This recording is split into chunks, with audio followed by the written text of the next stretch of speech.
You are looking at Julian's pronunciation guide, where we look at how to pronounce better some of the most mispronounced words in the world, like this other curious word. But how do you say what you're looking for today?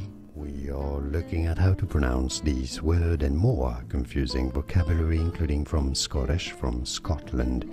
So make sure to stay tuned to the channel to learn more. Now, in English, this is generally said as lock. Lock. It's easy. Lock, just like a lock. But in Scottish, it's actually normally said as loch.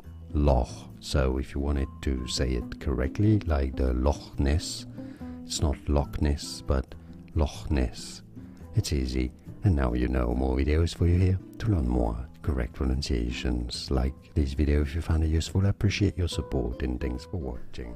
Here are more videos on how to pronounce more confusing words and names too many mispronounced. Like this video if you found it useful. I appreciate your support. I'll see you soon and thanks for watching.